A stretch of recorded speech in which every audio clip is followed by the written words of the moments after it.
Retro Road Test, Audi Coupé 2.0E vs Volkswagen Corrado 2.0 16V, 1993 UK Spec.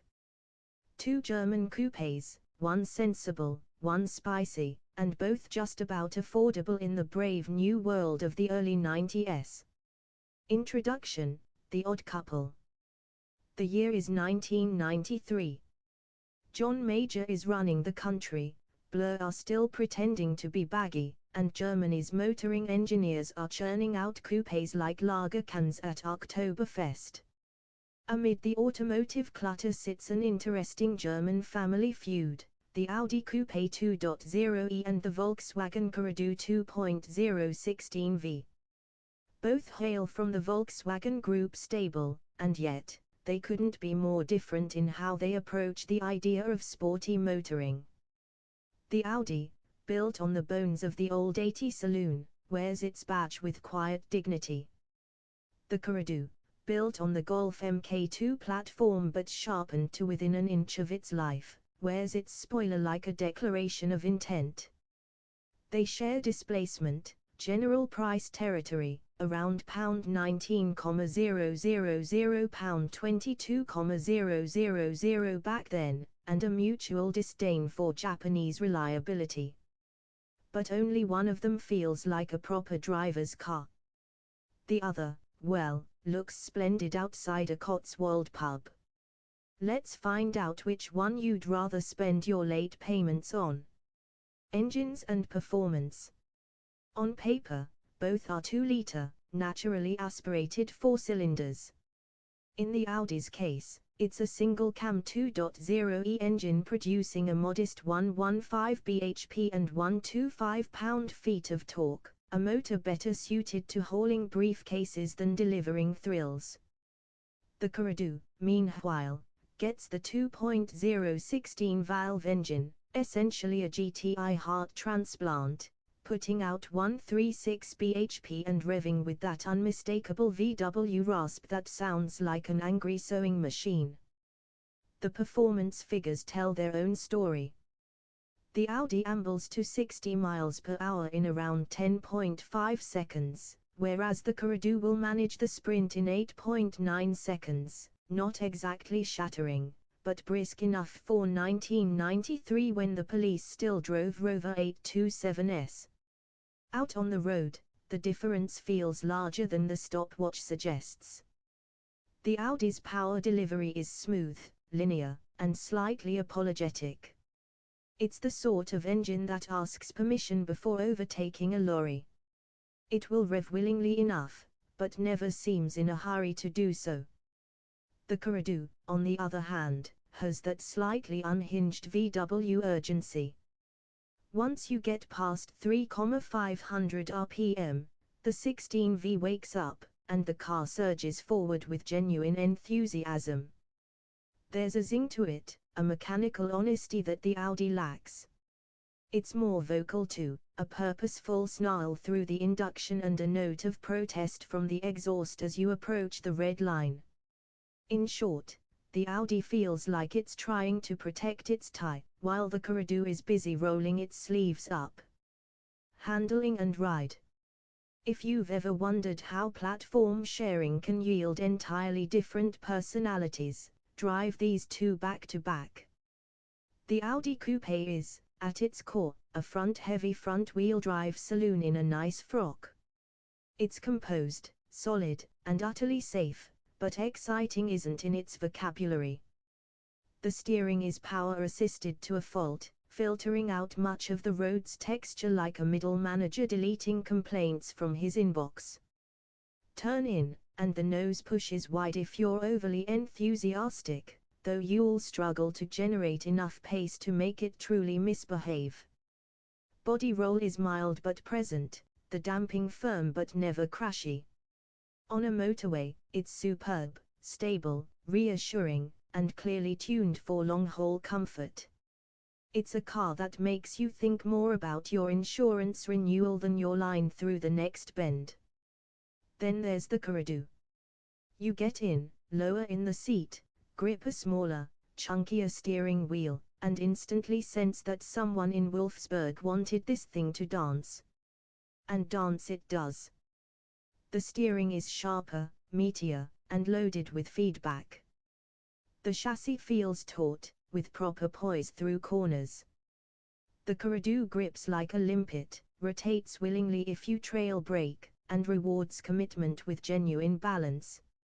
For a front driver of its era, it's borderline brilliant, as if someone in Volkswagen's chassis department actually cared about fun. Yet it doesn't punish.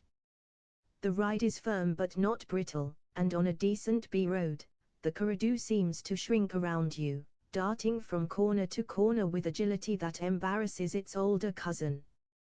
Where the Audi is steady and mature, the Corrado is eager and alive. One feels engineered by accountants, the other, by enthusiasts on their lunch break. Styling and design. Stylistically, both cars are from the same design school but occupy opposite ends of the classroom. The Audi Coupé, with its gently raked rear window and crisp, square lines, is the very essence of understated class. It's the coupé equivalent of a Goodwill blazer, never fashionable, but never quite wrong either. The wide tail lamps and subtle spoilers hint at performance without ever making promises it can't keep. It's handsome in a company director's golf club car park sort of way. The Corrado, however, is a different beast altogether. Compact, squat, and purposeful, it looks like a Golf GTI that's been through a gym phase. The low nose, muscular haunches, and that clever active rear spoiler, which raises automatically at speed, much to the delight of anyone in the rear view mirror, give it genuine flair. It was the first Volkswagen that made people say, "That looks fast." And unlike the Scirocco before it, the Corrado actually was. In 1993, the Corrado looked modern and sporty. The Audi looked mature and sensible.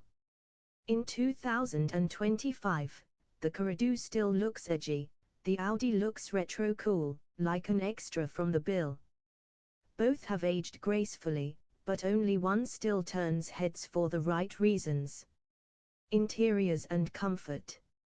Step inside the Audi, and you're greeted by what might be the most archetypal early 90s German interior imaginable, acres of dark grey plastic, symmetrical design, and buttons that feel carved from granite. Everything fits perfectly. Everything works. It's all very Audi, logical, sober, and entirely devoid of whimsy. The driving position is commanding, the seats firm but comfortable, and visibility is excellent. The instrument cluster looks like it could run a submarine. It's all very proper, and in 1993 it absolutely reeked of quality compared to, say, a Vauxhall Calabra's squeaky fittings. The Corrado, meanwhile, goes for a more driver-focused cockpit. The dash sweeps subtly toward you, the instruments are simple, and the seats, especially in later leather-trimmed versions, hug you like a Labrador that's just seen the lead. The build quality is just as good as the Audi's, but the atmosphere is lighter, more playful. The Corrado feels like a place you'd want to drive, the Audi feels like a place you'd want to commute. In the back, the Audi offers a bit more space, owing to its slightly longer wheelbase and more upright roofline. The Corrado's rear seats are largely symbolic, fine for small children or your least favorite friends. Boot space is roughly equal, but the Audi's saloon-style opening limits usefulness compared to the Corrado's hatchback practicality. Equipment and running costs. In early 90s Britain, Audi's reputation was still climbing, it hadn't yet achieved the premium halo of later years. Still, the coupe came well equipped for the money: electric windows, central locking, ABS, power steering, and a stereo that would just about drown out Radio 1's static. Air conditioning remained optional, as did leather and alloy wheels. The Corrado, being sportier and more youth-oriented, tended to offer a few more toys: electric mirrors, rear spoiler automation, a show-off's delight, and often, that all-important sunroof. Insurance groups were higher, though.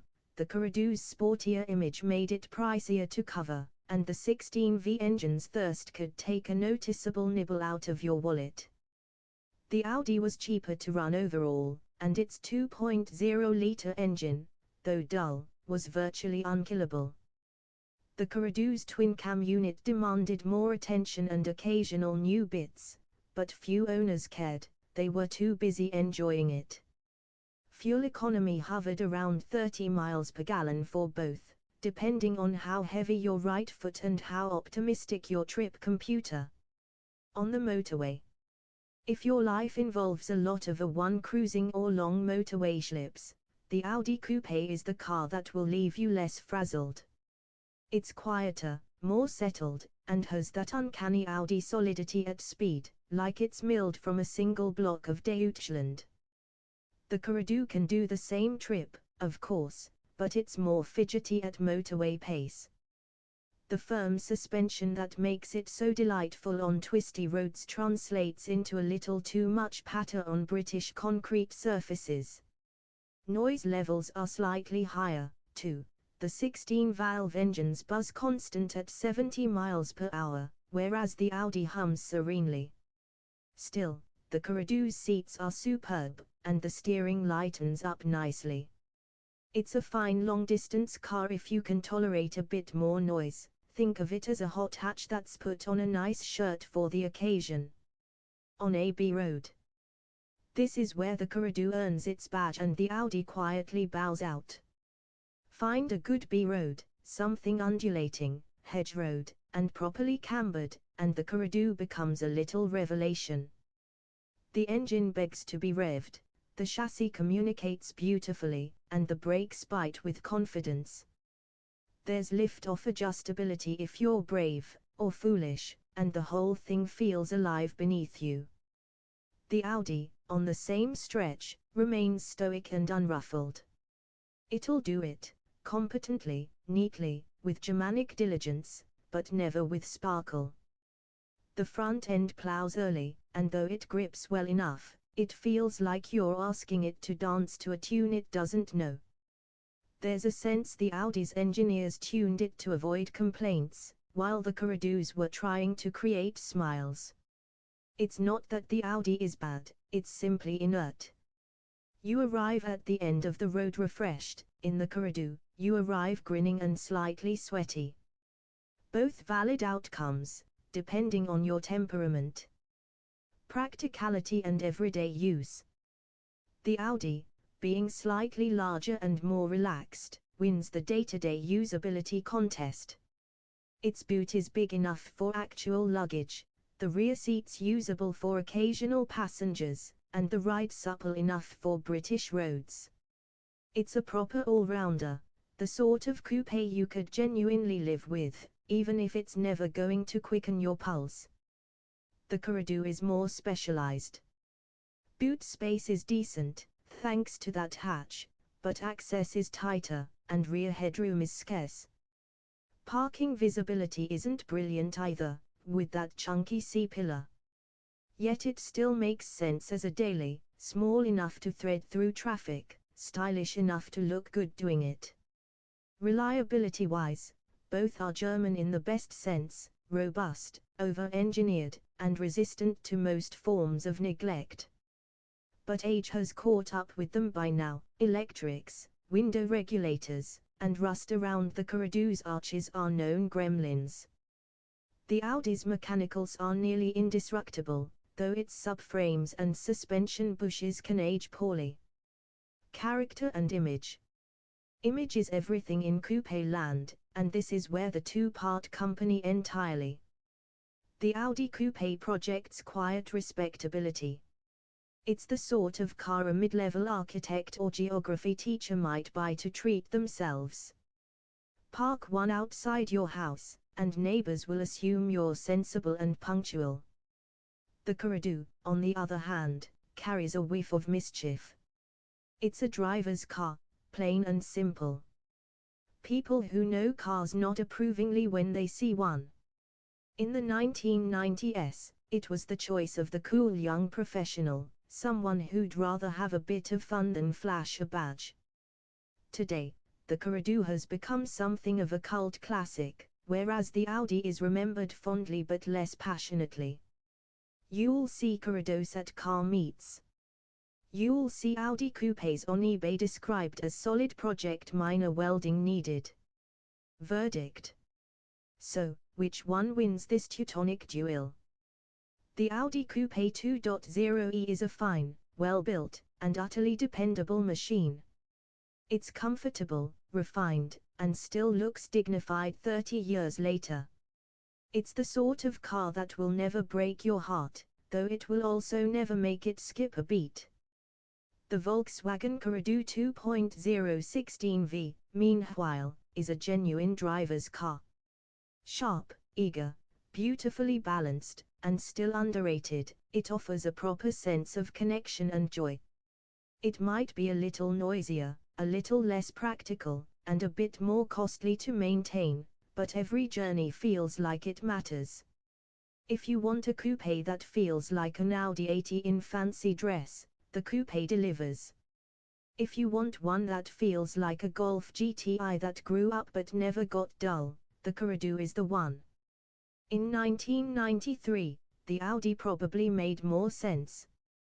In 2025, it's the Corrado you'll wish you'd bought. Winner, Volkswagen Corrado 2.0 16V, because life's too short to drive something that never breaks a sweat.